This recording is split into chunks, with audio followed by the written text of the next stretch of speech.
So I'm working on dinner. Making some French fries and chicken protein. Alright, well, my authentic self is cringy. Oops. Anyway, it hit me the other day that as much as I'm promoting drinking soda water, which, drink your water, please, I realized I only showed you how to fill the tank. I did not show you yet how to know when your tank needs to be replaced. So I thought we'd do a little experiment while I'm cooking dinner, and then I'm gonna eat because I don't think I've eaten yet today, and I gotta do a video on Mermaid because it's definitely part of it. So here we go. Ooh, these fries are nice and crispy. Woohoo! And I think this chicken's almost done. Perfect time for experiments.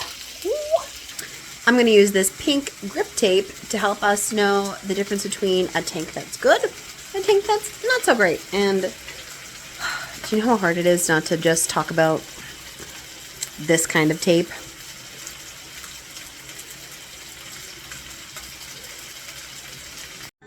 Great, so we'll label this with a 1 and a 2. Okay, here's a 1. And a 2. And snip. And we'll stick this on 2.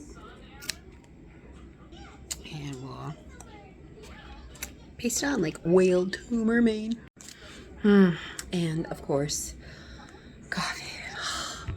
Don't need these, but I do need this little mermaid mug. Pour in the coffee. Ooh. Spicy. Every time of the day is coffee time of the day. Might as well practice what I preach with the protein. Here's my scoop. And in it goes. What was my video about? Oh yeah, water. 2 bottles. Filled bottles up to the line. Beyond that, it's a mess, which I'll prove that in another video.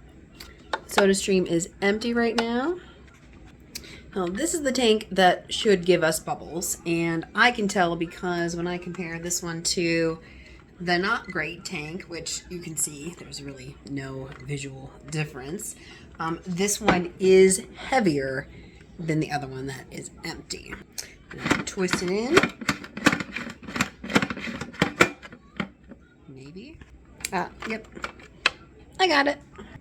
Okay, so notice when I put this in, okay, I'm gonna press the button.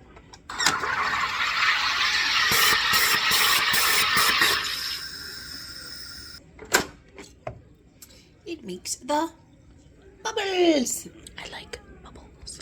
And of course I'm gonna add more water to my water. I mean, hello, I'm gonna drink this also, but not until the experiment is over. All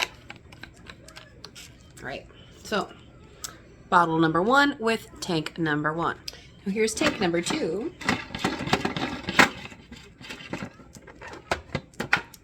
Got it to lock in. Here's our number 2 water.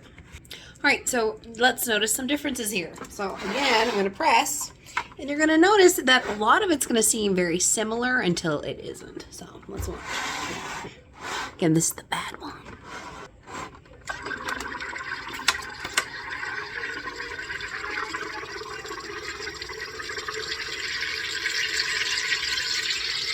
You can see it's trying to. It's kind of almost making a little bit of a sound.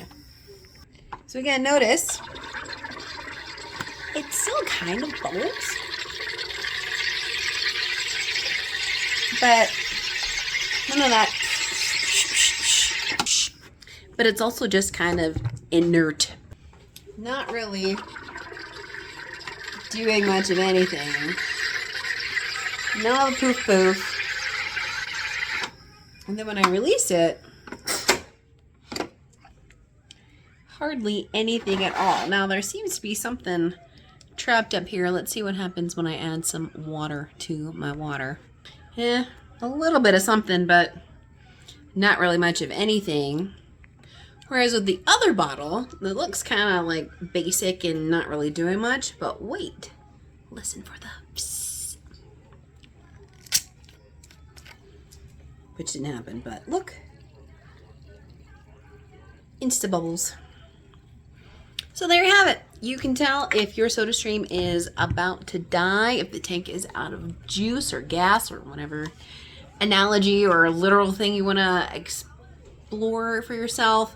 It's not really doing the poof sound, and it's lighter than you might expect, especially if you have like newer tanks to compare it to, and then it just doesn't do the job. So what do you do with a tank that's empty like this one? I take mine to Target customer service and I say, here's my tanks.